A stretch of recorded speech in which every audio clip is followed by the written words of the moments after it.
And only way after I completed this self-portrait, I realized that subconsciously maybe I was striving for something to express the great influence that the black music had on me.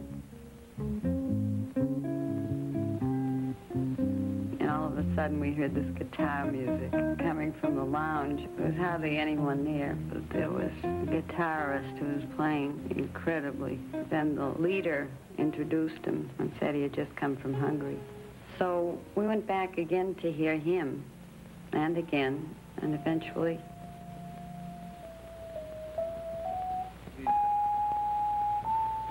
A sharp.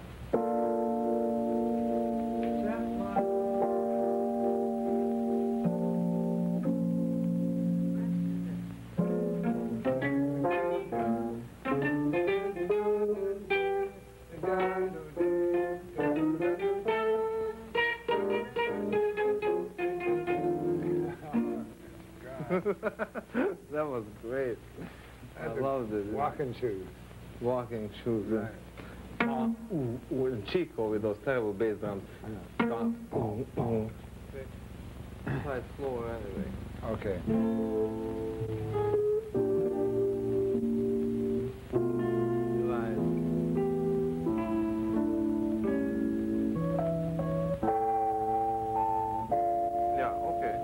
It's always easier for me to work with a piano player. On the guitar, I'm somewhat limited, but the piano is a perfect instrument actually for composing because you can hear a sound that you imagine or you hear in your mind.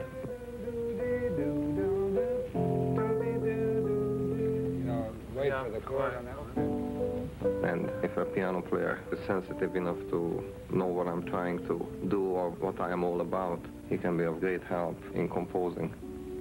I was thinking about that.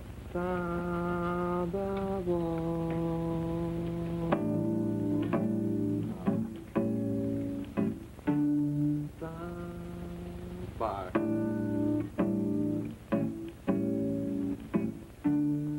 The primary thing about Gabor is the space that he creates. Over the time of the tune, you're very free melodically to go just about any place you want. Sometimes it's boring, sometimes it's exciting. But when it gets right, it's as good as it ever gets.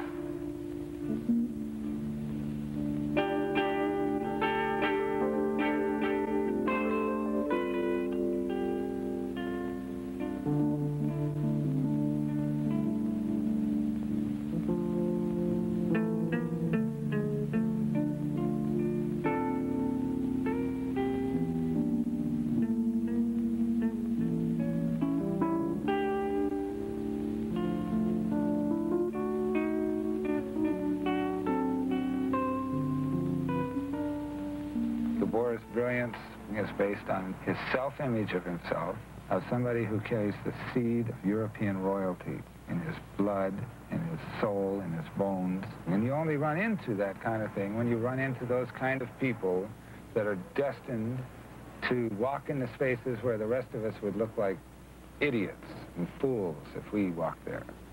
You know, that harsh spotlight, that, you know, the little droplet at the end is the wave of people. The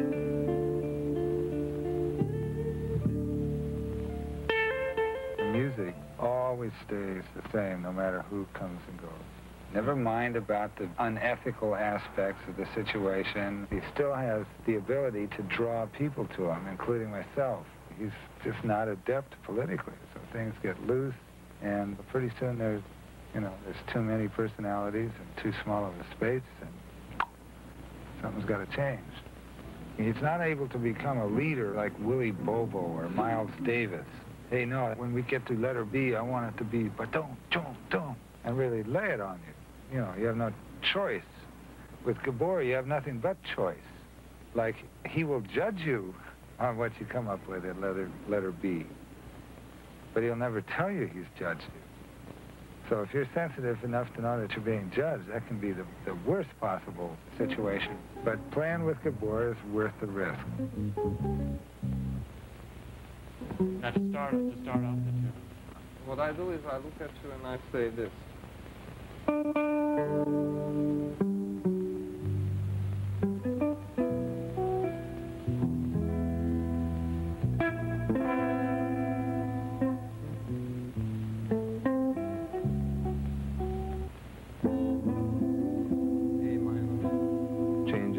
personnel of the group. It's very distracting because I have to spend my rehearsal time teaching the same old tunes to new musicians instead of working on some new material. It ends on one. Oh, really? 1, 2, 3, 4. 1, 2, 1. Wait a minute. 1, 4.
You listen to somebody in your living room and you rehearse and they play the right notes. They are even promising when it comes to feeling the music, and then you get out in front of audience and they freeze, or they just simply don't have the experience of how to project your ideas under those conditions. Oh! Wake up, Alicia. Hey, let's hang out, Alicia. My mother-in-law, she would love it. Right, she would love it. You have 3 gigs coming up, one in San Diego, one in Washington, D.C., and one in Los Angeles. It's a great business. I'm exhausted. I'm really exhausted. I had wished someday to arrive at a point when I can afford myself the luxury of putting the guitar away for about 6 months and have it just on the side as an instrumental pleasure and sacrifice about 6 months to painting, and maybe I would finally pick up some of the facilities that I'm lacking. He's an introvert to begin with. He doesn't like to get deeply involved with people. I think because very light relationships are easier to handle. He hates to go on tour because he can't stand going from one hotel to the next. If he could, he would stay in this house for the rest of his life. It's unreal that he's even in the business. He would like to have $1 million and set up all his musicians in luxury. Instead of having to be struggling artists, they would be able to, at leisure, play their music and create their music. It's a typical artistic idealism.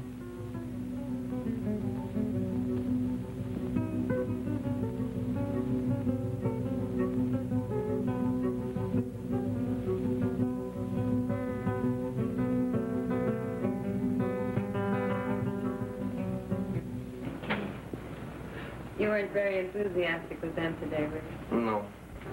They don't dig in. I don't know. You know, there isn't that, like, playing it, you know, like, just play that damn thing, you know, not just pussyfoot around.